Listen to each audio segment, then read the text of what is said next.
بسم اللہ الرحمن الرحیم۔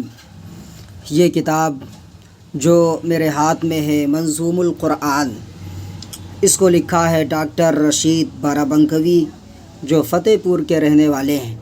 یہ کتاب مجھے ہدیہ دیا ہے عزیزم پیارے دوست حافظ عتیق الرحمن فتح پوری، جو بلہرہ میں پڑھتے تھے۔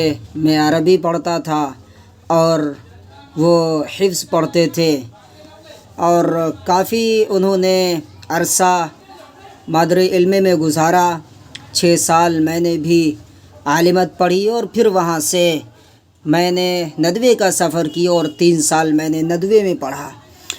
یہ کتاب ارمان الدین ندوی، جو مادری علمی میں میرا نام تھا ارمان الدین، انہوں نے لکھا ہے بڑی محبتوں سے، اور اس کتاب کا تعارف یہ ہے منظوم القرآن۔ اس میں نظم کی شکل میں، شعر و شاعری میں پورے قرآن کو سمو دیا ہے۔ بڑا عظیم کارنامہ ہے، بڑا جافشانی کام تھا جو ڈاکٹر رشید بارابنکوی نے انجام دیا ہے، اور حرف اول انہوں نے شروع کیا ہے، لے لیا کام یہ خدا نے دین اور ایمان کا، ہو گیا منظوم مجھ سے ترجمہ قرآن کا، مختلف بحروں میں کی میں نے مرتب یہ کتاب، کاش دل ہو جائے مائل ہر کسی انسان کا۔ اور پھر یہاں سے اس کتاب کی فہرست ہے، اور پارے کے اعتبار سے پہلا پارہ، دوسرا پارہ، تیسرا پارہ، اس اعتبار سے اس کتاب کو منظوم کیا گیا ہے۔ اور مؤلف کا عرض ہے، یعنی عرض مؤلف ہے جو انہوں نے لکھا ہے۔ اور پھر خطیب العصر علامہ حضرت مولانا سید سلمان الحسینی ندوی دامت برکاتہم العالیہ کے تاثرات ہیں۔ بڑا جاندار تاثر مولانا نے اس کتاب کے تعلق سے فرمایا ہے، اور اس کتاب کو سورہ فاتحہ سے شروع کیا گیا ہے۔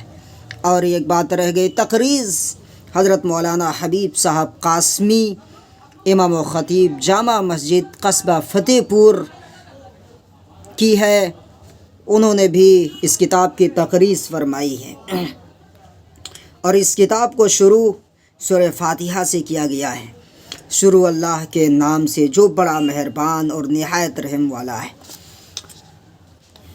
اور پھر سورۃ البقرہ، سورۃ الفاتحہ اور پھر سورۃ البقرہ۔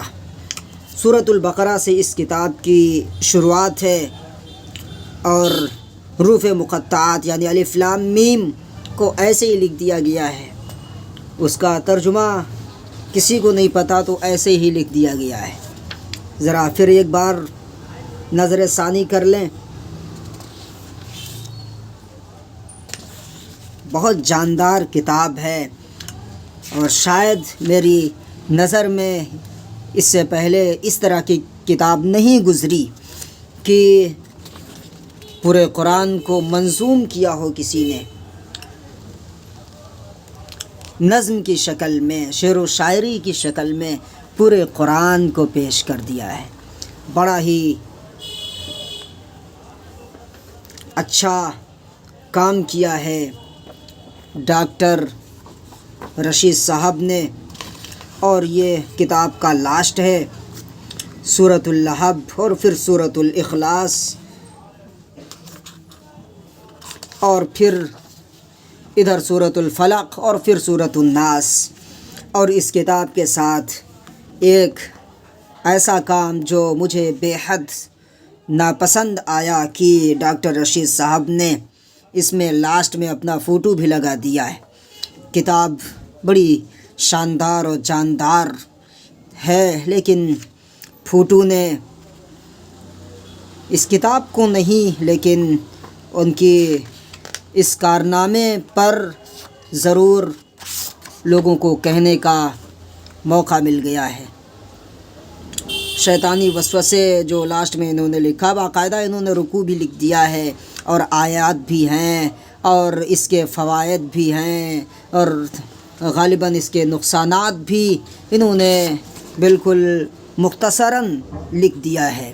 اللہ ان کی کاوش کو، ان کی محنت کو اور ان کے کو قبول فرمائے۔